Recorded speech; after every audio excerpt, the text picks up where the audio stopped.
ਹਰਜਿੰਦਰ ਸਿੰਘ ਸੂਰੇਵਾਲੀਆ ਦੀ ਪੁਸਤਕ ਅਦਬੀ ਚਿਹਰੇ ਦਾ ਅਗਲਾ ਰੇਖਾ ਚਿੱਤਰ ਲੋਕਨਾਥ। ਪ੍ਰੋਫੈਸਰ ਲੋਕਨਾਥ ਉਰਫ ਲੋਕੀ ਉਰਫ ਨੰਗਾ ਆਦਮੀ ਲੋਕ 1982 'ਚ ਕੇਂਦਰੀ ਪੰਜਾਬੀ ਲੇਖਕ ਸਭਾ ਦੀਆਂ ਪਹਿਲੀ ਵਾਰ ਵੋਟਾਂ ਪਾਉਣ ਅਸੀਂ ਸਾਹਿਤ ਸਭਾ ਜੈਤੋਂ ਦੇ 7 ਮੈਂਬਰ ਲੁਧਿਆਣੇ ਗਏ। ਲੇਖਕਾਂ ਦਾ ਮੇਲਾ ਭਰਿਆ ਹੋਇਆ ਸੀ। ਯਾਦ ਨਹੀਂ ਕੌਣ ਜਿੱਤਿਆ ਕੌਣ ਹਾਰਿਆ, ਪਰ ਇੱਕ ਘਟਨਾ ਅਜੇ ਵੀ ਯਾਦ ਹੈ। ਬਾਹਰ ਸੜਕ 'ਤੇ ਆਏ ਤਾਂ ਇੱਕ ਰਿਕਸ਼ਾ ਸਾਡੇ ਕੋਲ ਆ ਕੇ ਰੁਕੀ, ਜਿਸ 'ਤੇ ਗੋਰਾ ਨਿਛੋਹ ਕਲੀਨ ਸ਼ੇਵ ਨੌਜਵਾਨ ਪਸਰਿਆ ਬੈਠਾ ਸੀ। ਉਹਨੇ ਦਾਰੂ ਲਈ ਸਾਡੇ ਕੋਲੋਂ ਪੈਸੇ ਮੰਗ ਲਏ। ਪਹਿਲਾਂ ਵੀ ਉਹਦੀ ਕਾਫੀ ਪੀਤੀ ਹੋਈ ਸੀ ਤੇ ਮੈਨੂੰ ਨਾਲ ਦੇ ਹਰਦਮ ਮਾਨ ਨੇ ਦੱਸਿਆ, ਇਹ ਲੋਕਨਾਥ ਦਾ ਨਾਂ ਤਾਂ ਮੈਂ ਸੁਣਿਆ ਹੋਇਆ ਸੀ, ਪਰ ਦਰਸ਼ਨ ਅੱਜ ਪਹਿਲੀ ਵਾਰ ਹੋਏ ਸਨ। ਮੈਨੂੰ ਉਹਦੇ ਇਸ ਤਰ੍ਹਾਂ ਪੈਸੇ ਮੰਗਣ 'ਤੇ ਹੈਰਾਨੀ ਹੋਈ। ਇਹ ਤਾਂ ਬਾਅਦ 'ਚ ਪਤਾ ਲੱਗਿਆ ਕਿ ਉਹਨੂੰ ਇਸ ਤਰ੍ਹਾਂ ਕਿਸੇ ਓਪਰੇ ਬੰਦੇ ਤੋਂ ਪੈਸੇ ਮੰਗਣ 'ਚ ਕੋਈ ਸੰਗ ਸੰਕੋਚ ਨਹੀਂ ਸੀ ਤੇ ਉਹਦੀ ਦਾਰੂ ਲਈ ਪੈਸੇ ਮੰਗਣ ਦੀ ਆਦਤ ਉਹਦੇ ਪ੍ਰੋਫੈਸਰ ਲੱਗ ਜਾਣ ਤੋਂ ਬਾਅਦ ਵੀ ਜਾਰੀ ਰਹੀ। ਉਹਨੇ ਤਾਂ ਘਰੋਂ ਨਿਕਲਦਿਆਂ ਹੀ ਬਗਲੀ ਪਾ ਲਈ ਸੀ। ਉਹਨਾਂ ਸਾਲਾਂ 'ਚ MA ਪੰਜਾਬੀ ਦੇ ਪੇਪਰ 'ਚ ਇੱਕ ਨਿਬੰਧ ਲਿਖਣ ਲਈ ਕਿਹਾ ਜਾਂਦਾ ਸੀ। ਇੱਕ ਵਾਰ ਨਿਬੰਧ ਆਧੁਨਿਕ ਕਵੀਆਂ 'ਤੇ ਲਿਖਣ ਲਈ ਕਿਹਾ ਗਿਆ ਤਾਂ ਇੱਕ ਵਿਦਿਆਰਥੀ ਨੇ ਲਿਖਿਆ, ਆਧੁਨਿਕ ਕਵੀ ਆਧੁਨਿਕ ਕਵਿਤਾ ਲਿਖਦੇ ਹੈ। ਵਿਚਾਰੇ ਆਧੁਨਿਕ ਕਵੀ ਬਹੁਤ ਹੀ ਗਰੀਬ ਹੁੰਦੇ ਹੈ।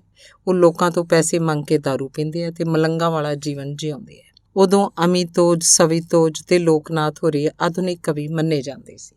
ਉਹਦੇ ਪੈਸੇ ਮੰਗਣ ਦੇ ਕਈ ਕਿੱਸੇ ਕਹਾਣੀਆਂ ਪ੍ਰਚਲਿਤ ਹਨ।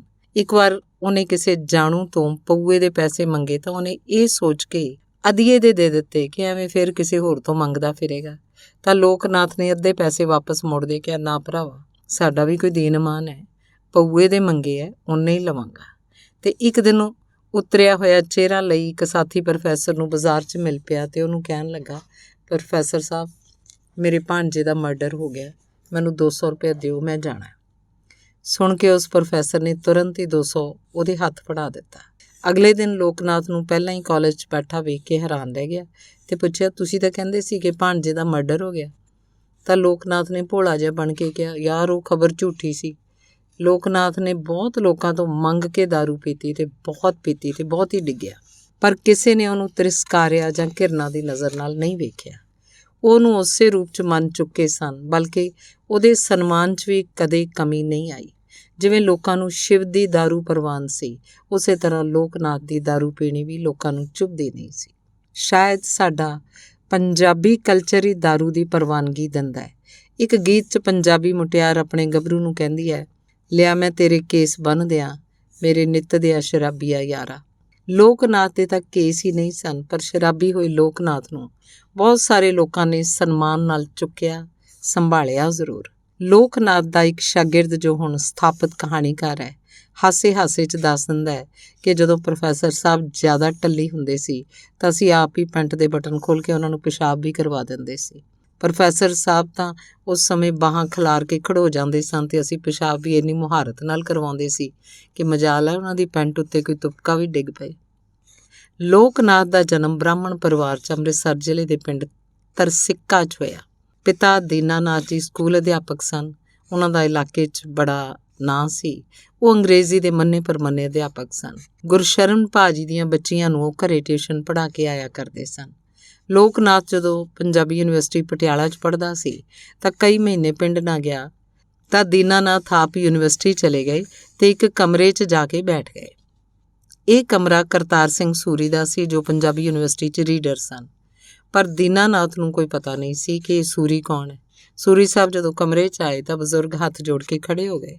ਸੂਰੀ ਸਾਹਿਬ ਨੂੰ ਚਿਹਰਾ ਕੁਝ ਜਾਣਿਆ ਪਛਾਣਿਆ ਲੱਗਿਆ ਤੇ ਉਹਨਾਂ ਦੀ ਬਿਰਤੀ 35 ਸਾਲ ਪਿੱਛੇ ਚਲੀ ਗਈ, ਜਦੋਂ ਉਹ ਧਨੀਰਾਮ ਚਾਤਰਿਕ ਦੇ ਪਿੰਡ ਲੋਪੋਕੇ ਦੇ ਸਕੂਲ 'ਚ ਪੜ੍ਹਦੇ ਸੀ। ਤੁਸੀਂ ਕਿਤੇ ਮਾਸਟਰ ਦੀਨਾਨਾਥ ਜੀ ਤਾਂ ਨਹੀਂ ਹੋ? ਉਹਨਾਂ ਬਜ਼ੁਰਗ ਨੂੰ ਪੁੱਛਿਆ। ਬਜ਼ੁਰਗ ਦੇ ਹਾਂ ਕਹਿਣ 'ਤੇ ਉਹਨਾਂ ਬਜ਼ੁਰਗ ਦੇ ਉੱਠ ਕੇ ਪੈਰੀਂ ਹੱਥ ਲਾਏ ਤੇ ਪੁੱਛਿਆ ਕਿ ਕਿਵੇਂ ਆਏ ਹੋ। ਤਾਂ ਬਜ਼ੁਰਗ ਨੇ ਦੱਸਿਆ ਕਿ ਉਹਦਾ ਪੁੱਤਰ ਲੋਕਨਾਥ ਇੱਥੇ ਪੜ੍ਹਦਾ ਹੈ, ਕਈ ਮਹੀਨੇ ਹੋ ਗਏ ਉਹ ਘਰੇ ਹੀ ਨਹੀਂ ਗਿਆ। ਪਰ ਤੁਸੀਂ ਕੌਣ ਹੋ? ਸੂਰੀ ਸਾਹਿਬ ਨੇ ਦੱਸਿਆ, ਮੈਂ ਤਾਂ ਤੁਹਾਡਾ ਲੋਪੋਕੇ ਸਕੂਲ ਦਾ ਵਿਦਿਆਰਥੀ ਹਾਂ ਤੇ ਅੱਜ ਤੁਹਾਡਾ ਪੁੱਤਰ ਮੇਰਾ ਵਿਦਿਆਰਥੀ ਹੈ।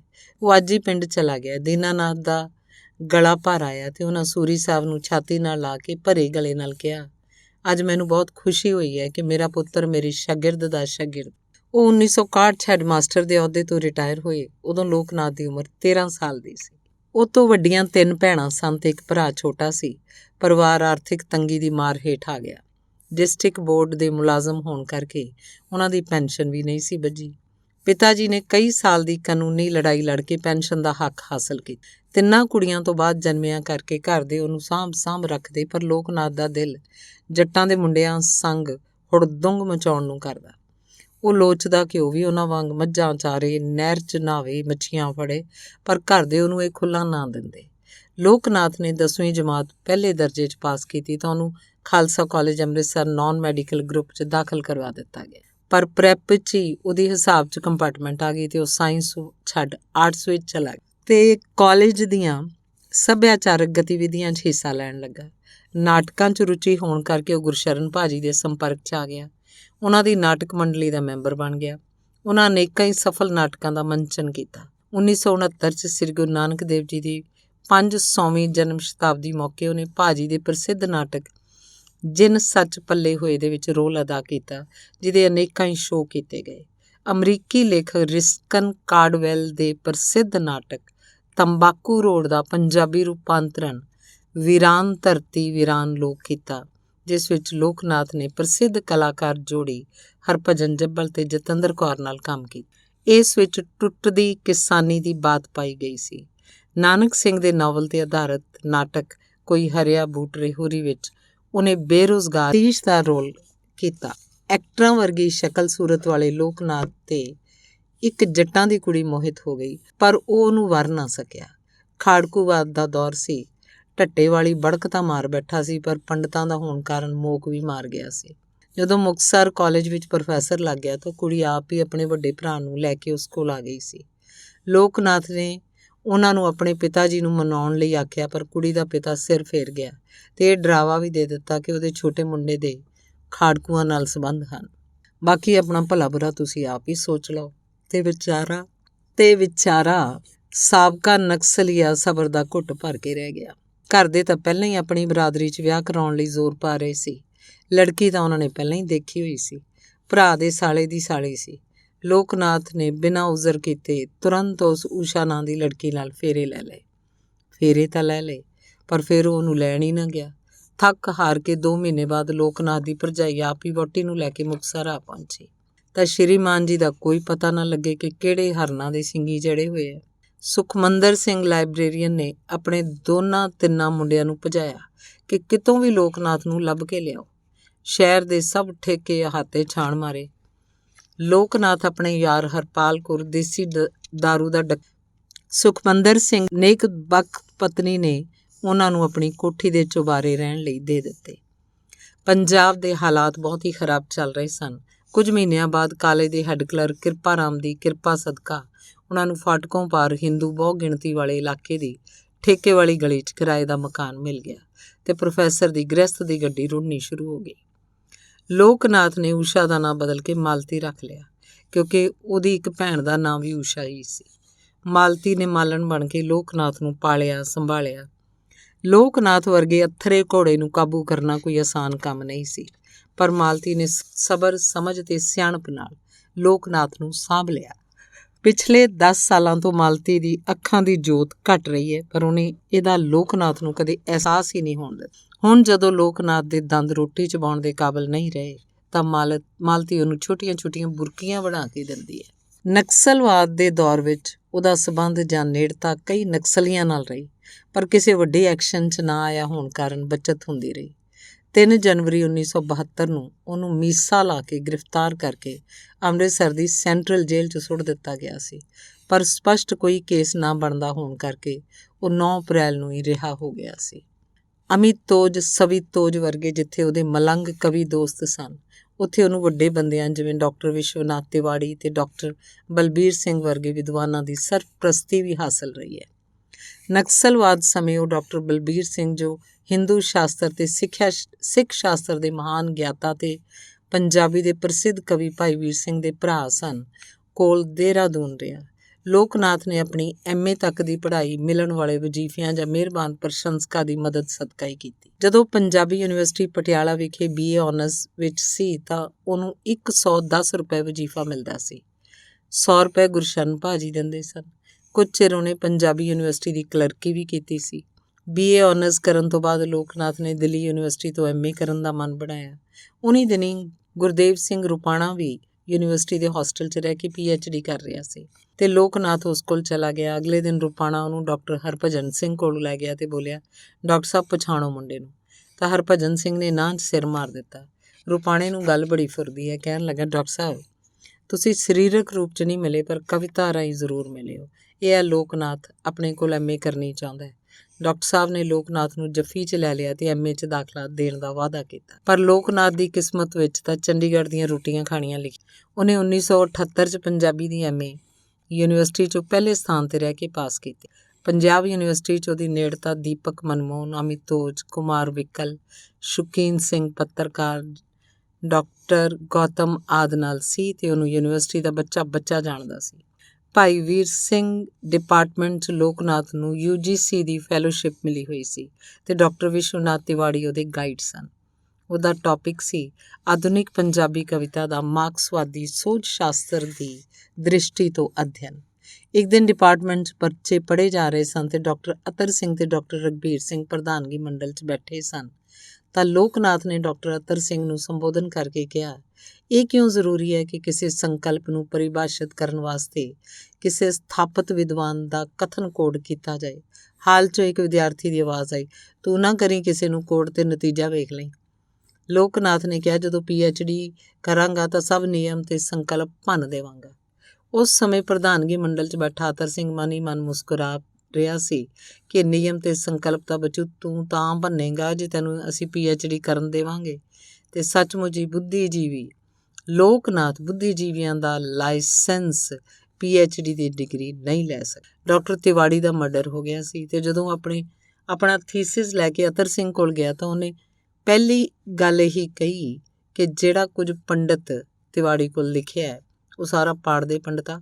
ਪਰ ਲੋਕਨਾਥ ਲਈ ਇਹ ਸੰਭਵ ਨਹੀਂ ਸੀ। ਆਪਣੀ ਅਕਾਦਮਿਕ ਯੋਗਤਾ ਤੇ ਵਿਦਵਤਾ ਦੇ ਸਹਾਰੇ ਉਹ ਪੰਜਾਬ ਪਬਲਿਕ ਸਰਵਿਸ ਕਮਿਸ਼ਨ ਦੁਆਰਾ ਕਾਲਜ ਲੈਕਚਰਾਰ ਚੁਣਿਆ ਗਿਆ ਤੇ ਉਹਨੇ ਸਰਕਾਰੀ ਕਾਲਜ ਮੁਕਤਸਰ ਤੋਂ ਆਪਣੀ ਸੇਵਾ 1982 'ਚ ਸ਼ੁਰੂ ਕੀਤੀ ਤੇ ਇੱਥੋਂ ਹੀ 2008 'ਚ ਸੇਵਾ ਮੁਕਤੀ ਪ੍ਰਾਪਤ ਕੀਤੀ। ਸਰਕਾਰੀ ਕਾਲਜ ਮੁਕਤਸਰ 'ਚ ਉਹਨੇ ਸ਼ਾਨ ਨਾਲ ਪ੍ਰੋਫੈਸਰੀ ਕੀਤੀ। ਵਿਦਿਆਰਥੀਆਂ ਦਾ ਉਹ ਸਭ ਤੋਂ ਹਰਮਨ ਪਿਆਰਾ ਅਧਿਆਪਕ ਸੀ। ਅਧਿਆਪਕ ਤੇ ਦਾਰੂ ਦਾ ਭਾਵੇਂ ਕੋਈ ਮੇਲ ਨਹੀਂ ਪਰ ਲੋਕਨਾਥ ਨੂੰ ਇਹ ਸਭ ਮਾਫ ਸੀ। ਉਹ ਕਈ ਵਾਰ ਦਾਰੂ ਪੀ ਕੇ ਕਾਲਜ ਆ ਜਾਂਦਾ ਤੇ ਡਿੱਗ ਵੀ ਪੈਂਦਾ ਪਰ ਮੁੰਡੇ ਕੁੜੀਆਂ ਨੂੰ ਚੁੱਕ ਕੇ ਸਤਿਕਾਰ ਨਾਲ ਲੈ। ਉਹਦੀ ਪੀਣੀ ਮੁੰਡੇ ਕੁੜੀਆਂ ਨੂੰ ਅੱਖਰ ਦੀ ਨਹੀਂ ਸੀ। ਉਹ ਪੂਰੀ ਤਰ੍ਹਾਂ ਕਾਲਜ ਨੂੰ ਸਮਰਪਿਤ ਸੀ। ਸਾਰੇ ਪ੍ਰੋਫੈਸਰਾਂ ਤੋਂ ਪਹਿਲਾਂ ਕਾਲਜ ਆਉਂਦਾ, ਸਭ ਤੋਂ ਪਿੱਛੋਂ ਜਾਂਦਾ। ਹਰ ਦਿਨ ਦਿਹਾੜ ਤੇ ਹਰ ਫੰਕਸ਼ਨ ਤੇ ਉਹ ਕਾਲਜ ਹੁੰਦਾ। ਦੀਵਾਲੀ ਵਾਲੇ ਦਿਨ ਉਹ ਕਾਲਜ ਦੀਵੇ ਜਗਾ ਕੇ ਜਾਂਦਾ। ਵਿਦਿਆਰਥੀ ਉਹਦਾ ਦਿਲੋਂ ਸਤਿਕਾਰ ਕਰਦੇ ਸਨ ਤੇ ਉਹਦੀ ਝੇਪ ਮੰਨਦੇ ਸਨ। ਕਾਲਜ 'ਚ ਪੜ੍ਹਨ ਵਾਲਾ 2000 ਵਿਦਿਆਰਥੀ ਉਹਦੇ ਗੋਡੀ ਹੱਥ ਲਾਉਂਦਾ ਤੇ ਕਾਲਜੋਂ ਪੜ੍ਹ ਕੇ ਗਏ ਹੁਣ ਵੀ ਉਹਦੇ ਗੋਡੀ ਹੱਥ ਲਾਉਂਦੇ ਆ। ਸ਼ਾਇਦ ਹੀ ਕਿਸੇ ਅਧਿਆਪਕ ਦੇ ਇੰਨੇ ਵਿਦਿਆਰਥੀਆਂ ਨੇ ਗੋਡੀ ਹੱਥ ਲਾਏ ਹੋਣ।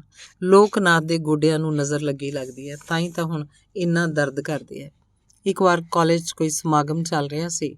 ਜਦੋਂ ਸਟੇਜ ਸਕੱਤਰ ਨੇ ਲੋਕਨਾਥ ਦਾ ਨਾਮ ਬੋਲਿਆ ਤਾਂ ਵਿਦਿਆਰਥੀਆਂ ਨੇ ਇੰਨੀਆਂ ਤਾੜੀਆਂ ਮਾਰੀਆਂ ਕਿ ਉਸ ਸਮੇਂ ਗੁਰੂ ਨਾਨਕ ਕਾਲਜ ਦੀ ਪ੍ਰਿੰਸੀਪਲ ਡਾਕਟਰ ਤਜਿੰਦਰ ਕੌਰ ਧਾਲੀਵਾਲ ਜੋ ਸਟੇਜ ਦੇ ਮਹਿਮਾਨਾਂ 'ਚ ਸ਼ਾਮਲ ਸੀ ਨੇ ਪ੍ਰੋਫੈਸਰ ਕੁਲਵੰਤ ਬਰਾੜ ਦੇ ਕੰਨ 'ਚ ਕਿਹਾ ਵੀ ਕਿਸੇ ਦੇ ਬੋਲਣ ਤੋਂ ਪਹਿਲਾਂ ਹੀ ਇੰਨੀਆਂ ਤਾੜੀਆਂ ਵੱਜੀਆਂ ਹੋਣ ਉਹਨੇ ਪਹਿਲੀ ਵਾਰ ਵੇਖਿਆ।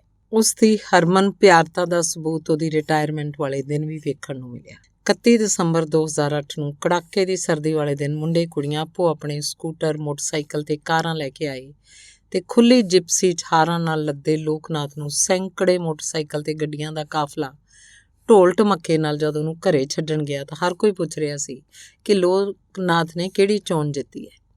ਰਿਟਾਇਰਮੈਂਟ ਤੋਂ ਬਾਅਦ ਲੋਕਨਾਥ ਨੇ ਮੁਕਤਸਰ ਹੀ ਰਹਿਣ ਦਾ ਮਨ ਬਣਾ ਲਿਆ ਸੀ। ਇਸ ਸ਼ਹਿਰ 'ਚ ਉਹਨੂੰ ਬਹੁਤ ਮਾਣ ਸਤਿਕਾਰ ਤੇ ਮਿਲਿਆ ਹੈ। ਇੱਥੇ ਰਹਿੰਦੇ ਦਾ ਹੀ ਉਹਦਾ ਘਰ ਬੱਝਾ ਸੀ ਤੇ ਉਹਨੇ ਇੱਥੇ ਹੀ ਆਪਣਾ ਆਸ਼ੀਆਨਾ ਬਣਾ ਲਿਆ ਸੀ। ਇਸ ਸ਼ਹਿਰ ਨੂੰ ਛੱਡਣਾ ਉਸ ਲਈ ਮੁਸ਼ਕਲ ਸੀ। ਉਹ ਅੰਮ੍ਰਿਤਸਰੀਆ ਤੋਂ ਮੁਕਤਸਰੀਆ ਤੇ ਮਝੈਲ ਤੋਂ ਮਲਵਈ ਬਣ ਚੁੱਕਾ ਸੀ। ਉਹਦਾ ਘਰ ਕਾਲਜ ਤੋਂ ਨਜ਼ਦੀਕ ਹੀ ਕੋਟਕਪੁਰਾ ਰੋਡ ਤੋਂ ਨਿਕਲਦੀ ਅੱਧਾ ਕਿਲੋਮੀਟਰ ਲੰਬੀ ਅੰਗਦ ਦੇਵ ਨਗਰ ਦੀ 13 ਨੰਬਰ ਅੰਨੀ ਗਲੀ ਦੇ ਬਿਲਕੁਲ ਅਖੀਰ ਤੇ ਹੈ। ਬਾਰ ਦੇ ਪਲਸਤਰ ਭੁਰੇ ਕੌਲੇ ਤੇ ਛੋਟੀ ਜਿਹੀ ਵਰਗਾਕਾਰ ਆਕਾਰੀ ਪਲਾਸਟਿਕ ਦੀ ਹਰੇ ਰੰਗ ਦੀ ਪਲੇਟ 2 ਮੇਖਾਂ ਨਾਲ ਗੱਡੀ ਹੋਈ ਹੈ ਜਿਸ ਉੱਪਰ ਚਿੱਟੇ ਅੰਗਰੇਜ਼ੀ ਦੇ ਅੱਖਰਾਂ 'ਚ ਲਿਖਿਆ ਹੈ ਪ੍ਰੋਫੈਸਰ ਲੋਕਨਾਥ PES। ਪਰ ਟੀ ਦੇ ਨਾਲੋਂ ਐਚ ਢਹਿ ਗਿਆ। ਤੇ ਹੁਣ ਉਹਨੂੰ ਲੋਕ ਨਾਟ ਹੀ ਪੜ੍ਹਿਆ ਜਾ ਸਕਦਾ ਹੈ। ਤੜਕ ਭੜਕ ਤੋਂ ਦੂਰ ਉਹਦਾ ਸਧਾਰਨ ਜਿਹਾ ਘਰ ਹੈ, ਪਰ ਹੁਣ ਇਸ ਉੱਪਰ ਹੋਰ ਕਮਰੇ ਛੱਤ ਲਏ ਹਨ। ਘਰ ਦਾ ਕੁਝ ਮੂੰਹ ਮੱਥਾ ਬਣ ਗਿਆ ਤੇ ਗੁਆਂਢ ਦੇ ਮਕਾਨਾਂ ਨਾਲੋਂ ਵੱਡਾ ਦਿਸਦਾ ਹੈ। ਲੋਕਨਾਥ ਸਵੇਰੇ ਉੱਠ ਕੇ ਇਸ ਗਲੀ ਦੇ ਸਿਰੇ ਤੱਕ ਗੇੜਾ ਮਾਰ ਜਾਂਦਾ ਹੈ। ਸਿਰੇ ਤੇ ਮੇਨ ਰੋਡ ਉੱਪਰ ਮੰਦਿਰ ਹੈ ਤੇ ਉਹ ਮੰਦਿਰ ਮੱਥਾ ਟੇਕ ਆਉਂਦਾ ਹੈ। ਗੋਡਿਆਂ ਦੀ ਵਰਜਿਸ਼ ਹੋ ਜਾਂਦੀ ਹੈ, ਭਗਵਾਨ ਦਾ ਨਾਂ ਵੀ ਲਿਆ ਜਾਂਦਾ ਹੈ। ਮੁੰਜ ਬਗੜਦਾ ਸੌਦਾ ਤੇ ਦਰਸ਼ਨ ਦੇਵੀ ਦੇ। ਉਮਰ ਦੇ ਢਲਦੇ ਪੜਾਅ 'ਤੇ ਆ ਕੇ ਉਹ ਨਾਸਤਿਕ ਤੋਂ ਆਸਤਿਕ ਹੋ ਗਿਆ।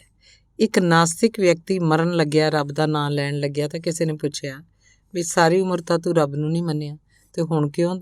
ਤਾਂ ਉਹਦਾ ਜਵਾਬ ਸੀ ਕਿ ਕੀ ਹਰਜ ਹੈ, ਕੀ ਪਤਾ ਪਤੰਦਰ ਹੋਵੇ ਹੀ। ਪਰ ਲੋਕਨਾਥ ਤਾਂ ਬਹੁਤ ਪਹਿਲਾਂ ਹੀ ਆਸਤਕ ਹੋ ਗਿਆ। ਉਹਦੇ ਬ੍ਰਾਹਮਣੀ ਸੰਸਕਾਰ ਜਾਗ ਪਏ ਹਨ। ਉਹ ਮੱਥੇ 'ਤੇ ਵੱਡਾ ਸਾਰਾ ਚੰਦਨ ਦਾ ਟਿੱਕਾ ਲਾਉਂਦਾ ਹੈ ਤੇ ਗਲ 'ਚ ਮਾਲਾ ਪਾਉਂਦਾ ਹੈ, ਸ਼ਰਾਧ ਰੱਖਦਾ ਹੈ, ਘਰੇ ਮੰਦਿਰ ਵੀ ਬਣਾਇਆ ਹੋਇਆ। ਹੁਣ ਉਹ ਪਹਿਲਾਂ ਵਾਲਾ ਲੋਕੀ ਨਹੀਂ ਰਿਹਾ। ਉਹ ਆਪ ਹੀ ਕਵਿਤਾ ਤੋਂ ਦੂਰ ਹੁੰਦਾ ਜਾ ਰਿਹਾ ਸੀ। ਦੋਸਤਾਂ ਮਿੱਤਰਾਂ ਦੇ ਜ਼ੋਰ ਦੇਣ ਦੇ ਵਰ੍ਹਿਆਂ ਬਾਅਦ ਉਹਦੀ ਕਵਿਤਾ ਦੀ ਪਹਿਲੀ ਪੁਸਤਕ ਬਿਨ ਉਮਰੇ ਪਲ 2006 'ਚ ਪ੍ਰਕਾਸ਼ਿਤ ਹੋਈ, ਜਿਹਦਾ ਭਰਵਾਂ ਸਵਾਗਤ ਕੀਤਾ ਗਿਆ ਤੇ ਉਹਦਾ ਹੌਸਲਾ ਵੱਧ ਗਿਆ। 5 ਸਾਲ ਬਾਅਦ ਉਹਦੀ ਦੂਜੀ ਪੁਸਤਕ ਮੈਂ ਨਾਇਕ ਨਹੀਂ ਪ੍ਰਕਾਸ਼ਿਤ ਹੋ ਗਈ ਤੇ 2017 ਵਿੱਚ ਉਹਦਾ ਤੀਜਾ ਕਾਵਿ ਸੰਗ੍ਰਹਿ ਮੈਂ ਜਾ ਰਿਹਾ ਛਪ ਗਿਆ ਸੀ। ਜੁਝਾਰ ਮੈਗਜ਼ੀਨ 'ਚ ਉਹਦੀ ਕਵਿਤਾ ਬਦਲਾ ਛਪੀ ਤਾਂ ਉਹ CID ਦੀਆਂ ਨਜ਼ਰਾਂ 'ਚ ਆ ਗਿਆ ਸੀ। ਇਹ ਕਵਿਤਾ ਉਹਦੇ ਤੀਸਰੇ ਕਾਵਿ ਸੰਗ੍ਰਹਿ 'ਚ ਸ਼ਾਮਲ ਹੈ। ਇੰਚ ਇੰਚ ਮਿੱਟੀ ਕੁਚਲ ਦਿਆਂਗੇ, ਜੰਗਲ 'ਚ ਚਲਾ ਦਿਆਂਗੇ ਐਟਮ ਬੰਬ, ਅੱਗ 'ਚ ਡੋਬ ਦਿਆਂਗੇ ਧਰਮ ਪੋਥੀਆਂ, ਲਵਾਂਗੇ ਬਦਲਾ। ਉਹਦੀ ਕਵਿਤਾ ਮੈਂ ਕਦੋਂ ਚਾਹਿਆ ਸੀ ਵੀ ਆਪਣੇ ਸਮੇਂ ਕਾਫੀ ਚਰਚਿਤ ਹੋਈ ਸੀ। ਮੈਂ ਕਦੋਂ ਚਾਹਿਆ ਸੀ ਅਜਿਹੇ ਪਾਰਦਰਸ਼ੀ ਮੁਲਕ 'ਚ ਜੰਮਣਾ, ਜੋ ਅੰਦਰੋਂ ਤੇ ਬਾਹਰੋਂ ਵੀ ਬੁੱਢੇਪਾ ਜਰ ਰਿਹਾ ਹੋਵੇ, ਕਈ ਸਦੀਆਂ ਤੋਂ ਮਾਰੂ ਰੋਗ ਸਦਕਾ ਮਰ ਰਿਹਾ ਹੋਵੇ, ਸਾਲ ਦਰ ਸਾਲ ਉਮਰ ਵੀ ਤੇ ਜ਼ਿੰਦਗੀ ਹਰ ਰਿਹਾ ਹੋਵੇ, ਜਿਹਦੇ ਚਿਹਰੇ 'ਤੇ ਚਿੰਤਾ ਦੀਆਂ ਭਿਆਨਕ ਝੁਰੜੀਆਂ ਹੋਵਣ, ਜਿਸ ਦਾ ਜਿਸਮ ਜ਼ਲੀਲ ਕਾਰਿਆਂ ਸੰਗ ਠਰ ਗਿਆ ਹੋਵੇ। ਮੈਂ ਕਦ ਚਾਹਿਆ ਸੀ ਜੰਮਣਾ ਅਜਿਹੇ ਮੁਲਕ ਵਿੱਚ। ਲੋਕਨਾਥ ਦਾ ਕਹਿਣਾ ਹੈ ਕਿ ਲਹਿਰ ਦੇ ਖਾਤਮੇ ਉਪਰੰਤ ਅਨੇਕਾਂ ਨਾਇਕ ਵੱਖ ਕੰਮਾਂ ਧੰਦਿਆਂ 'ਚ ਉਲਝ ਕੇ ਰਹਿ ਗਏ ਸਨ। ਕੋਈ ਅਖਬਾਰ ਦਾ ਸੰਪਾਦਕ ਬਣ ਗਿਆ ਸੀ, ਕਿਸੇ ਨੂੰ ਸਰਕਾਰੀ ਨੌਕਰੀ ਮਿਲ ਗਈ ਸੀ, ਕੋਈ ਵਿਦੇਸ਼ ਭੱਜ ਗਿਆ ਸੀ। ਅਜਿਹੀ ਸਥਿਤੀ 'ਤੇ ਚੋਟ ਮਾਰਦੀ ਉਹਦੀ ਕਵਿਤਾ ਕੁਝ ਨਹੀਂ ਬਦਲਿਆ ਵੀ ਚਰਚਿਤ ਰਹੀ ਹੈ। ਕੁਝ ਨਹੀਂ ਬਦਲਿਆ, ਬਰਸਾਤ ਦੀ ਰੁੱਤੇ ਵੀ ਦਰਿਆ ਸੁੱਕੇ ਨੇ, ਪਤਾ ਨਹੀਂ ਕਿਸ ਕਰ ਦਿੱਤਾ ਏ ਨੇਤਾ ਦੀ ਮੌਤ ਦਾ ਐਲਾਨ, ਦਿਨ ਤਾਂ ਸਰਗੀ ਵੇਲੇ ਹੀ ਮਰ ਗਿਆ ਸੀ, ਬਹੁਤ ਬਿਹਤਰ ਹੈ ਆਪਾਂ ਆਪੋ ਆਪਣੇ ਕੰਮਾਂ ਦੇ ਵਿੱਚ ਰੁੱਝ ਜਾਈਏ। ਲੋਕਨਾਥ ਵੀ ਆਪਣੇ ਕੰਮੀ ਲੱਗਿਆ ਉਸ ਬੀਤੇ ਵੇਲੇ ਨੂੰ ਭੁੱਲ ਕੇ ਸਮੇਂ ਦੇ ਯਥਾਰਥ ਦੀਆਂ ਕਵਿਤਾਵਾਂ ਕਹਿਣ ਲੱਗ ਪਿਆ। ਘਰਾਂ 'ਚ ਕੰਮ ਕਰਦੀ ਕੁੜੀ ਬਾਰੇ ਕਵਿਤਾ ਵੀਰਪਾਲ ਵਿਚਾਰਨਯੋਗ ਹੈ। ਵੀਰਪਾਲ ਚਾਹੁੰਦੀ ਹੈ ਉਹ ਜਗੀਰੋ, ਬੰਸੋ ਜਾਂ ਕਮਲਾ ਵੀ ਹੋ ਸਕਦੀ ਹੈ। ਉਹਦਾ ਇੱਕ ਮਕਾਨ ਹੋਵੇ, ਘਰ ਜਿਸ ਨੂੰ ਉਹ ਆਪਣਾ ਕਹਿ ਸਕੇ। ਵੀਰਪਾਲ ਘਰਾਂ 'ਚ ਭਾਂਡੇ ਮਾਂਜਦੀ ਹੈ, ਕੱਪੜੇ ਧੋਂਦੀ ਤੇ ਸਫਾਈਆਂ ਕਰਦੀ ਹੈ। ਭਾਵੇਂ ਨਾ ਉਹ ਮਹਿਰੀ ਹੈ, ਨਾ ਧੋਬਣ, ਨਾ ਸਫਾਈ ਸੇਵਕ। ਉਹ ਤਾਂ ਸਾਡੇ ਘਰਾਂ 'ਚ ਘਰਾਂ ਦੇ ਸਾਰੇ ਕੰਮ ਕਰਦੀ ਹੈ, ਭਾਵੇਂ ਉਹਦਾ ਆਪਣਾ ਕੋਈ ਘਰ ਨਹੀਂ। ਰਿਟਾਇਰਮੈਂਟ ਤੋਂ ਬਾਅਦ ਲੋਕਨਾਥ ਨੂੰ ਬਾਬਾ ਫਰੀਦ ਕਾਲਜ ਦਿਉਣ ਵਿੱਚ ਲੈਕਚਰਾਰ ਦੀ ਨੌਕਰੀ ਮਿਲ ਗਈ ਤਾਂ ਲੋਕਨਾਥ ਦੇ ਚਿਹਰੇ 'ਤੇ ਫਿਰ ਖੇੜਾ ਆ ਗਿਆ। 3 ਸਾਲ ਉਹਨੇ ਇੱਥੇ ਪੜ੍ਹਾਇਆ ਸਨ, ਪਰ ਉਹਦੇ ਗੋਡੇ ਸਾਥ ਛੱਡ ਰਹੇ ਸਨ। ਕੁਇੰਟਲ ਦੀ ਦੇਹ ਨੂੰ ਉਹ ਢੋਂਦੇ ਢੋਂਦੇ ਥੱਕ ਗਏ ਸਨ। ਉਹਦਾ ਜੇ ਪਹਿਲਾ ਪੀਰੀਅਡ ਗਰਾਊਂਡ ਫਲੋਰ 'ਤੇ ਲੱਗਾ ਹੋਣਾ ਤਾਂ ਦੂਜਾ ਤੀਜੀ ਮੰਜ਼ਿਲ 'ਤੇ ਹੋਣਾ ਤੇ ਤੀਜਾ ਫਿਰ ਗਰਾਊਂਡ ਫਲੋਰ 'ਤੇ ਹੋਣਾ। ਉਹਦੀ ਚੜ੍ਹਦੇ ਉਤਰਦੇ ਦੀ ਬੱਸ ਹੋ ਜਾਂਦੀ ਸੀ। ਸੋ ਅੱਕ ਕੇ ਉਹਨੇ Baba Farid group of college ਜਾਣਾ ਛੱਡ ਦਿੱਤਾ। ਪਰ ਲੋਕਨਾਥ ਦਾ ਸਮਾਗਮਾਂ 'ਤੇ ਜਾਣ ਦਾ ਉਤਸ਼ਾਹ ਮੱਠਾ ਨਹੀਂ ਸੀ ਪਿਆ। ਸਾਹਿਤ ਅਕੈਡਮੀ ਲੁਧਿਆਣਾ ਦਾ ਉਹ ਵਰਕਿੰਗ ਕਮੇਟੀ ਦਾ ਮੈਂਬਰ ਚੁਣ ਲਿਆ ਗਿਆ ਸੀ। ਇਸ ਮੈਂਬਰੀ ਵਾਸਤੇ ਮੁਕਤਸਰ ਦਾ ਇੱਕ ਹੋਰ ਕਵੀ ਵੀ ਆਪਣੀ ਦਾਅਵੇਦਾਰੀ ਜਤਾਉਂਦਾ ਸੀ, ਪਰ ਉਹਦੀ ਦਾਲ ਨਹੀਂ ਸੀ ਗਲੀ। ਇਸੇ ਰੰਜਿਸ਼ ਕਰਕੇ ਉਸ ਕਵੀ ਨੇ ਲੋਕਨਾਥ ਦੇ ਘਰ ਅੱਗੇ ਮਰਨ ਵਰਤ ਰੱਖਣ ਦਾ ਐਲਾਨ ਕਰ ਦਿੱਤਾ ਕਿ ਅਕੈਡਮੀ ਦੇ ਅਹੁਦੇਦਾਰ ਤਾਂ ਬਣ ਜਾਂਦੇ ਹੈ, ਪਰ ਪੰਜਾਬੀ ਦੇ ਵਿਕਾਸ ਲਈ ਕੰਮ ਨਹੀਂ ਕਰਦੇ। ਵਿਚਾਰਾ ਪ੍ਰੋਫੈਸਰ ਘਬਰਾ ਗਿਆ। ਉਹਦਾ ਖਾੜਕੂਪੁਣਾ ਤੇ ਨਕਸਲੀਆਂ ਨਾਲ ਨਜ਼ਦੀਕੀਆਂ ਤਾਂ ਹੁਣ ਦੂਰ ਦੀਆਂ ਗੱਲਾਂ ਸਨ।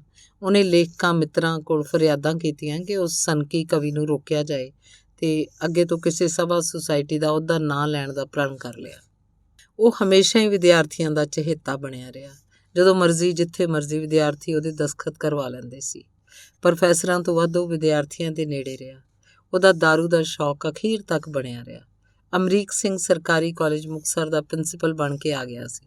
ਉਹ ਬੰਦਾ ਬਹੁਤ ਕਾਬਲ ਤੇ ਘੈਂਟ ਸੀ। ਪਹਿਲਾਂ ਉਹ ਇਸੇ ਹੀ ਕਾਲਜ 'ਚ ਫਿਜ਼ਿਕਸ ਦਾ ਪ੍ਰੋਫੈਸਰ ਰਹਿ ਕੇ ਗਿਆ ਸੀ।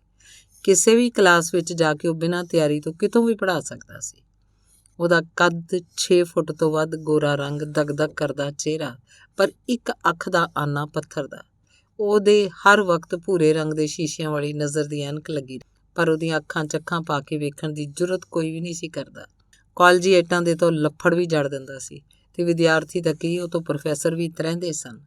ਦਾਰੂ ਦਾ ਵੈਲ ਉਹਨੂੰ ਵੀ ਸੀ ਤੇ ਉਹ ਲੋਕਨਾਥ ਵਾਂਗ ਕਾਲਜ ਸਮੇਂ 'ਚ ਹੀ ਗਲਾਸੀ ਮਾਰ ਲੈਂਦਾ ਸੀ। ਛੇਤੀ ਉਹ ਦੋਵੇਂ ਪਿਆਲੇ ਦੇ ਸਾਂਝੀ ਬਣ ਗਏ ਤੇ ਆਪਸੀ ਨੋਕ ਝੋਂਕ ਵੀ ਕਰਨ ਲੱਗ। ਇੱਕ ਦਿਨ ਦਾਰੂ ਦੇ ਦੌਰ 'ਚ ਲੋਕਨਾਥ ਖੇੜੇ 'ਚ ਸੀ ਤਾਂ ਪ੍ਰੋਫੈਸਰ ਛਿੰਦਰਪਾਲ ਸਿੰਘ ਨੇ ਉਹਨੂੰ ਹੋਰ ਹੱਲਾਸ਼ੇਰੀ ਦੇ ਦਿੱਤੀ ਤੇ ਲੋਕਨਾਥ ਸ਼ੁਰੂ ਹੋ ਗਿਆ। ਅਸੀਂ ਨਹੀਂ ਕਿਸੇ ਦੀ ਪਰਵਾਹ ਕਰਦੇ ਹੁੰਦੇ, ਭਾਵੇਂ ਕੋਈ ਹੋਵੇ ਯਾਰ, ਭਾਵੇਂ ਕਹਿੰਦਾ ਕਹਾਉਂਦਾ ਜੱਟ ਹੋਵੇ। ਕੀ ਕਹਿਣਾ ਪੰਡਤਾ? ਅਮਰੀਕ ਸਿੰਘ ਨੇ ਟੋਕਿਆ ਤਾਂ ਲੋਕਨਾਥ ਤੁਰੰਤ ਮੋੜਾ ਕੱਟ ਗਿਆ। ਬਾਬੇ ਉਹ ਕੁਝ ਜ਼ਿਆਦਾ ਕਿਹਾ ਗਿਆ ਕਿ? ਅਮਰੀਕ ਸਿੰਘ ਦੀ ਦਹਿਸ਼ਤ ਹੀ ਬਹੁਤ ਸੀ, ਪਰ ਲੋਕਨਾਥ ਨੇ ਮੁੰਡਿਆਂ ਨੂੰ ਕਹਿਣਾ, ਓਏ ਤੁਸੀਂ ਐਵੇਂ ਡਰਦੇ ਰਹਿੰਦੇ ਹੋ ਪ੍ਰਿੰਸੀਪਲ ਤੋਂ, ਇਹਦਾ ਤਾਂ ਅੱਗਾ ਹੀ ਸ਼ੇਰ ਦਾ ਹੈ, ਪਿੱਛਾ ਤਾਂ ਇਹਦਾ ਗਊ ਦਾ ਹੀ ਹੈ। ਲੋਕਨਾਥ ਦੀਆਂ ਦੋਸਤੀਆਂ ਤੇ ਨਜ਼ਦੀਕੀਆਂ ਵੱਡੇ ਵੱਡੇ ਲੇਖਕਾਂ ਨਾਲ ਰਹੀਆਂ ਹਨ। ਜੇ ਤੁਸੀਂ ਲੰਮੇ ਸਫ਼ਰ ਤੇ ਮੁਕਤਸਰ ਤੋਂ ਚੰਡੀਗੜ੍ਹ ਵਗੈਰਾ ਜਾ ਰਹੇ ਹੋ ਤੇ ਲੋਕਨਾਥ ਤੁਹਾਡੇ ਨਾਲ ਹੋਵੇ ਤਾਂ ਸਫ਼ਰ ਦਾ ਤਾਂ ਪਤਾ ਹੀ ਨਹੀਂ ਲੱਗਦਾ ਕਦੋਂ ਖਤਮ ਹੋ ਗਿਆ। ਉਸ ਕੋਲ ਗੱਲਾਂ ਦਾ ਅਥਾਹ ਭੰਡਾਰ ਹੈ। ਉਹਨੂੰ ਵੱਡੇ ਵੱਡੇ ਬੰਦਿਆਂ ਦੀਆਂ ਨਿੱਕੀਆਂ ਨਿੱਕੀਆਂ ਗੱਲਾਂ ਦਾ। ਪੰਜਾਬੀ ਸਾਹਿਤ ਤੇ ਅਕਾਦਮਿਕ ਖੇਤਰ ਨਾਲ ਜੁੜੇ ਵੱਡੇ ਬੰਦੇ ਲੋਕਨਾਥ ਦੀਆਂ ਗੱਲਾਂ ਸੁਣਨ ਤੋਂ ਬਾਅਦ ਛੋਟੇ ਜਾਪਣ ਲੱਗ ਪੈਂਦੇ। ਲੋਕਨਾਥ ਦੱਸਦਾ, ਬਾਬੇ ਉਹ SP ਸਿੰਘ ਉਦੋਂ ਪਟਿਆਲੇ ਯੂਨੀਵਰਸਿਟੀ 'ਚ ਹੁੰਦਾ ਸੀ। ਇੱਕ ਦਿਨ ਉਹ ਪੰਜਾਬੀ ਵਿਭਾਗ ਦੇ ਸੁਪਰਡੈਂਟ ਰਘਬੀਰ ਸਿੰਘ ਨੂੰ ਕਹਿਣ ਲੱਗਾ ਕਿ ਮੈਂ ਤਾਂ ਆਪ ਟਾਈਪ ਸਿੱਖਣੀ ਹੈ। ਤਾਂ ਰਘਬੀਰ ਸਿੰਘ ਕਹਿਣ ਲੱਗਾ, ਤੁਸੀਂ ਨਹੀਂ ਟਾਈਪ ਸਿੱਖ ਸਕਦੇ। SP ਸਿੰਘ ਹੈਰਾਨ ਹੋ ਕੇ ਕਹਿਣ ਲੱਗਾ, ਮੈਂ ਕਿਉਂ ਨਹੀਂ ਟਾਈਪ ਸਿੱਖ ਸਕਦਾ? ਰਘਬੀਰ ਸਿੰਘ ਕਹਿਣ ਲੱਗਾ, ਸਰ ਟਾਈਪ ਸਿੱਖਣ ਵਾਸਤੇ 10 ਉਂਗਲਾਂ ਚਾਹੀਦੀਆਂ, ਪਰ ਤੁਹਾਡੀ ਇੱਕ ਉਂਗਲ ਤਾਂ ਕਿਸੇ ਦੇ ਲੱਗੀ ਹੁੰਦੀ ਹੈ।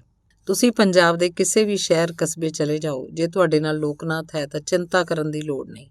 ਉਹਦਾ ਕੋਈ ਯਾਰ ਬੇਲੀ ਜਾਂ ਕੋਈ ਚੇਲਾ ਬਾਲਕਾ ਜ਼ਰੂਰ ਮਿਲ ਜਾਏਗਾ। ਕਹਾਣੀਕਾਰ ਗੁਰਸੇਵਕ ਪ੍ਰੀਤ ਨੂੰ ਜਦੋਂ ਅੰਮ੍ਰਿਤਸਰ ਵਿਖੇ ਸੁਜਾਨ ਸਿੰਘ ਪੁਰਸਕਾਰ ਦਿੱਤਾ ਗਿਆ ਤਾਂ ਅਸੀਂ ਲੋਕਨਾਥ ਨੂੰ ਚੇਚਾ ਲੈ ਕੇ ਗਏ।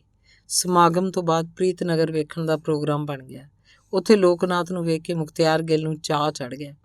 ਉਸੇ ਵਕਤ ਉਹਨੇ 5 ਲੀਟਰ ਵਾਲੀ ਦੇਸੀ ਦਾਰੂ ਦੀ ਭਰੀ ਕੈਨੀ ਸਾਡੇ ਮੂਹਰੇ ਰੱਖ ਦਿੱਤੀ। ਪਰ ਲੋਕਨਾਥ ਤਾਂ ਹੁਣ ਪੀਂਦਾ ਹੀ ਨਹੀਂ। ਉਹਨੇ ਤਾਂ ਬਹੁਤ ਪਹਿਲਾਂ ਆਪਣਾ ਕੋਟਾ ਮੁਕਾ ਲਿਆ। ਉਹ ਸਾਲ ਤੋਂ ਵੱਧ ਸਮਾਂ ਕਾਲਜ ਦਾ ਕਾਰਜਕਾਰੀ ਪ੍ਰਿੰਸੀਪਲ ਰਿਹਾ ਤੇ ਜਿਸ ਦਿਨ ਉਹ ਪ੍ਰਿੰਸੀਪਲ ਬਣਿਆ ਸੀ ਉਸੇ ਦਿਨ ਤੋਂ ਉਹਨੇ ਸ਼ਰਾਬ ਛੱਡ ਦਿੱਤੀ ਸੀ ਤੇ ਅੱਜ ਤੱਕ ਮੂੰਹ ਤੇ ਨਹੀਂ ਧਰੀ। ਮੁਕਤਸਰ ਦੇ ਆਸ-ਪਾਸ ਦੇ ਹਰ ਹੋਣ ਵਾਲੇ ਸਾਹਿਤਕ ਸਮਾਗਮਾਂ ਵਿੱਚ ਉਹਦੀ ਸ਼ਮੂਲੀਅਤ ਜ਼ਰੂਰ ਹੁੰਦੀ ਹੈ। ਉਹਨੂੰ ਪ੍ਰਧਾਨਗੀ ਮੰਡਲ 'ਚ ਬਿਠਾਇਆ ਜਾਂਦਾ ਹੈ ਤੇ ਉਹ ਧੂਆਂਧਾਰ ਪ੍ਰਧਾਨਗੀ ਭਾਸ਼ਣ ਦਿੰਦਾ ਹੈ। ਮਾਈਕ ਪਾਟਣ ਲੱਗਦਾ ਹੈ, ਸਰੋਤੇ ਉਹਨੂੰ ਧਿਆਨ ਨਾਲ ਸੁਣਦੇ ਆ। ਪਰ ਹੁਣ ਲੋਕਨਾਥ ਵਿੱਚ ਉਹ ਗੱਲ ਨਹੀਂ ਰਹੀ। ਬੋਲਦਾ ਬੋਲਦਾ ਵਿਸ਼ੇ ਤੋਂ ਪਾਸੇ ਚਲਾ ਜਾਂਦਾ ਹੈ, ਉਗਦੀਆਂ ਪਤਾਲ ਮਾਰਨ ਲੱਗ ਜਾਂਦਾ ਹੈ। ਸਰੋਤੇ ਬੋਰ ਹੋਣ ਲੱਗਦੇ ਆ, ਪਰ ਲੋਕਨਾਥ ਮਾਈਕ ਦਾ ਕਿਹੜਾ ਨਹੀਂ ਛੱਡਦਾ। ਉਹ ਆਪਣੇ ਵੱਧ ਰਹੇ ਯੂਰਿਕ ਐਸਿਡ ਤੇ ਗੋਡਿਆਂ ਦੇ ਦਰਦ ਦੀ ਕਹਾਣੀ ਛੇੜ ਲੈਂਦਾ। ਲੋਕਨਾਥ ਤੋਂ ਕਿਸੇ ਨੂੰ ਵੀ ਫੋਨ ਕਰਵਾ ਲਓ, ਭਾਵੇਂ ਉਹ CM ਹੋਵੇ ਤੇ ਭਾਵੇਂ PM। ਬਸ ਪਹਿਲਾਂ ਉਹਨੂੰ ਦੱਸ ਦਿਓ ਵੀ ਗੱਲ ਕੀ ਕਰਨੀ ਹੈ। ਕਿਸੇ ਨੇ ਭੰਡ ਨੂੰ ਕਿਹਾ ਵੀ ਭੰਡਾ ਤੈਨੂੰ ਗੱਲਾਂ ਬਹੁਤ ਆਉਂਦੀਆਂ, ਤਾਂ ਭੰਡ ਕਹਿੰਦਾ, ਹੋਰ ਪ੍ਰਭਾ ਸਾਨੂੰ ਚੈੱਕ ਆਉਣੇ ਆ। ਭੰਡਾ ਵਾਂਗ ਲੋਕਨਾਥ ਨੇ ਵੀ ਗੱਲਾਂ ਦੀ ਖੱਟੀ ਖਾਧੀ ਹੈ। ਲੋਕਨਾਥ ਦੇ ਚਾਹੁਣ ਵਾਲੇ ਤੇ ਪ੍ਰਸ਼ੰਸਕ ਪ੍ਰੋਫੈਸਰ ਸੁਖਜਿੰਦਰ ਸਿੰਘ ਵਰਗੇ ਅਨੇਕਾਂ ਹਨ ਜਿਹੜੇ ਸਮੇਂ-ਸਮੇਂ ਉਹਦੀ ਮਦਦ ਕਰਦੇ ਰਹੇ ਹਨ। ਲੋਕਨਾਥ ਸਾਫ਼ ਬੰਦਾ ਹੈ, ਜਿਹੋ ਜਿਹਾ ਉਹ ਬਾਹਰੋਂ ਦਿਸਦਾ ਉਹੋ ਜਿਹਾ ਹੀ ਅੰਦਰੋਂ ਹੈ। ਉਸ 'ਚ ਕੋਈ ਵਲ ਫੇਰ ਨਹੀਂ ਹੈ। ਉਹ ਬਹੁਤ ਹੀ ਭਾਵੁਕ ਕਿਸਮ ਦਾ ਇਨਸਾਨ ਹੈ। ਛੋਟੀ ਛੋਟੀ ਗੱਲ 'ਤੇ ਉਹਦੀਆਂ ਅੱਖਾਂ ਨਮ ਹੋ ਜਾਂਦੀਆਂ। ਜਦੋਂ ਉਹਦੇ ਬੇਟੇ ਰਾਹੁਲ ਦੀ ਸਸੁਰਾਲ ਤੋਂ ਡੋਲੀ ਤੁਰੀ ਤਾਂ ਲੋਕਨਾਥ ਪਹਿਲਾ ਸ਼ਖਸ ਸੀ ਜਿਹਦੀਆਂ ਅੱਖਾਂ 'ਚ ਹੰਝੂਆਂ ਦੀਆਂ ਧਰਾੜਾਂ ਵਹਿ ਰਹੀਆਂ ਸੀ। ਲੜਕੀ ਦੇ ਬਾਪ ਡਾਕਟਰ RK ਮਹਾਜਨ ਨੇ ਹੁਣ ਤੱਕ ਪੂਰਾ ਜ਼ਬਤ ਰੱਖਿਆ ਸੀ ਤੇ ਉਹਨੇ ਆਪਣੇ ਪਰਿਵਾਰ ਦੇ ਮੈਂਬਰਾਂ ਨੂੰ ਵੀ ਪੱਕਾ ਕੀਤਾ ਸੀ ਵੀ ਆਪਾਂ ਬੇਟੀ ਦੀ ਵਿਦਾਈ ਸਮੇਂ ਰੋਣਾ ਨਹੀਂ। ਪਰ ਜਦੋਂ ਉਹਨਾਂ ਲੋਕਨਾਥ ਨੂੰ ਰੋਂਦਾ ਵੇਖਿਆ ਤਾਂ ਉਹਦਾ ਵੀ ਕੜ ਪਾਟ ਗਿਆ। ਉਸ ਸਮੇਂ ਲੋਕਨਾਥ ਦੀ ਸਾਲੇ ਹਾਰ ਉਸ ਕੋਲ ਆ ਕੇ ਹੈਰਾਨੀ 'ਚ ਬੋਲੀ, ਯੂ ਟੂ ਜੀਜਾ ਜੀ, ਤੂੰ ਨਹੀਂ ਸਮਝ ਸਕਦੀ, ਇੱਕ ਕਵੀ ਦਾ ਮਨ ਰੋ ਰਿਹਾ। ਲੋਕਨਾਥ ਨੇ ਉਹਨੂੰ ਜਵਾਬ ਦਿੱਤਾ ਤੇ ਰੁਮਾਲ ਨਾਲ ਅੱਖਾਂ ਪੂੰਝਣ ਲੱਗ ਪਿਆ, ਜਿਨ੍ਹਾਂ ਛੰਝੂ ਅਜੇ ਵੀ ਪਰਲ ਪਰਲ ਵਹਿ ਰਹੇ ਸਨ। ਲੋਕਨਾਥ ਨੂੰ ਉਹਦੇ ਸਾਥੀ ਪਿਆਰ ਨਾਲ ਲੋਕੀ ਵੀ ਕਹਿੰਦੇ ਸੀ ਤੇ ਨੰਗਾ ਆਦਮੀ ਵੀ ਉਹਨੂੰ ਕਿਹਾ ਜਾਂਦਾ ਰਿਹਾ। ਨੰਗਾ ਆਦਮੀ ਇਸ ਕਰਕੇ ਨਹੀਂ ਕਿ ਉਹ ਬਹੁਤ ਦਾਰੂ ਪੀ ਕੇ ਨੰਗਾ ਹੋ ਜਾਂਦਾ ਸੀ।